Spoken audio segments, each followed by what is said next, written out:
अस्सलाम वालेकुम व्यूअर्स, मैं हूं आपका host Mohammad Salim property exchange Marriott on Karachi के प्लेटफॉर्म से। आज की इस वीडियो में मैं आपके साथ डिस्कस करूंगा कि आज जो बजट अनाउंस किया गया है वफाकी हुकूमत की तरफ से, इसके जो है मौजूदा हालात और प्रॉपर्टी की मार्केट के ऊपर किस तरह से इम्पेक्ट होंगे। बजट तो खैर बहुत बड़े, उसमें सारे सेक्टर्स उसमें उन्होंने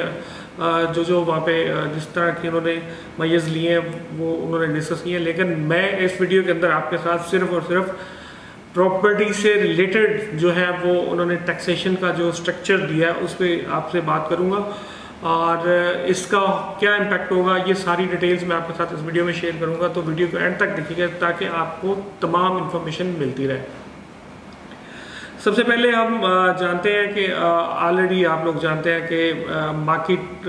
काफ़ी प्रॉपर्टी की ओवरऑल जो है इस वक्त पैनिक में है और आपको जो है वो नए बायर्स इस वजह से नहीं मिल रहे थे कि पॉलिटिकली अनस्टेबिलिटी बहुत ज़्यादा थी, जिसकी वजह से प्राइसेस जो हैं वो नीचे गई और अभी तक कोई सॉलिड उसका सपोर्ट या इस तरह से हम नहीं कह सकते कि कोई हौसला अफजा खबरें नहीं थी प्रॉपर्टी की मार्केट के लिए। तो ऊपर से बजट आ गया और बजट भी ऐसा मतलब सख्त, मैं अगर ये देखूं कि जो PMLN ने जो बजट दिए हैं उनके अंदर मुझे याद है कि डार साहब ने 15-16 का शायद बजट था या उससे कोई 1 आधा साल आगे पीछे था, जानबूझकर प्रॉपर्टी की मार्केट को तबाह किया जाता है। उस वक्त भी इन्होंने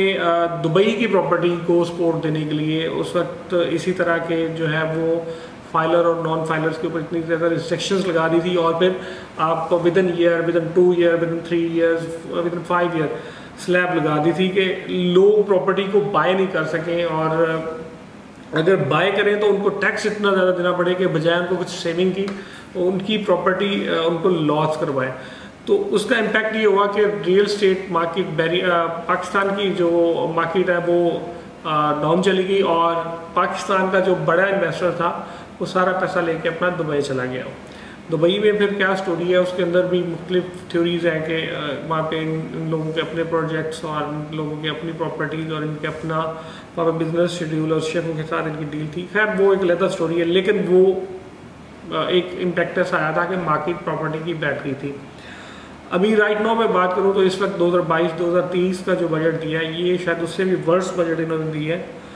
इतनी हैवी अमाउंट में जब आप टैक्स लेते हैं, कैसे पॉसिबल है कि जब आप बैंक के अंदर या किसी भी इंडस्ट्री के अंदर 8 से 7-8%, 10% ग्रोथ रेट देखते हैं, तो एक प्रॉपर्टी जो है वो ट्रांजैक्शन हो रही है और उस पर आप नॉन फाइलर से, ओवरऑल मोस्टली कम्युनिटी है ही नॉन फाइलर, आप बजाय के लोगों को इंसेंटिव्स दें और टैक्स नेट में लेकर आएँ, आप तो मजबूर कर रहे हैं कि लोग जो है वो उल्टा जो है वो मतलब इसको बगावत पे आ जाए और टैक्स को आप मजाक समझ के बैठे हुए हैं। टैक्स जो है आपको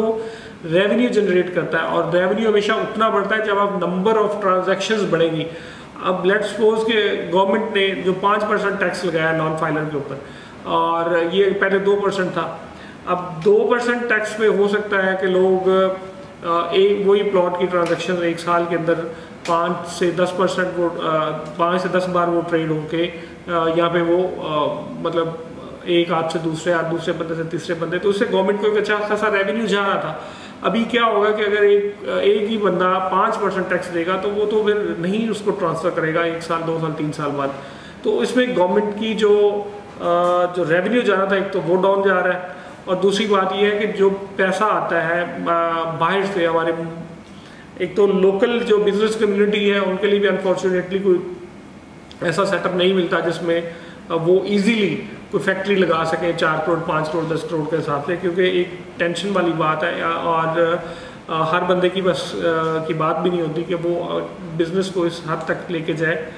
कि उसमें वो उसको रन कर सके। क्योंकि दूसरी बात ये है कि अगर कोई इतना समझना भी है तो आपने इन्वायरमेंट ही नहीं दिया होगा, बिजली के मसले मसाइल और इसके बाद दूसरे मामला आता है, तो प्रोडक्शन ही यहाँ पर नहीं हो सकती। प्रोडक्शन के अलावा आप फिर यहाँ पे क्या करना चाहते हैं। लास्ट गवर्नमेंट थी, खान साहब की गवर्नमेंट थी, उन्होंने बहुत ज़्यादा इंसेंटिव्स दिए हुए थे रियल स्टेट इंडस्ट्री को, कंस्ट्रक्शन इंडस्ट्री को। उसका इम्पैक्ट आपने ये देखा होगा कि आज ये अपने मुंह से जो है वो कह रहे हैं कि जी हिस्ट्री का बेहतरीन इन्होंने ग्रो किया और इवन कोविड था और सारे मामला थे। तो वो ऐसे आके कुछ जिन्होंने नहीं आके ग्रो कर दिया था, ये कोई ऐसी कोई कंसेप्ट नहीं था कि वो मतलब जादू से उन्होंने कर दिया हो। उसका यही तरीका था कि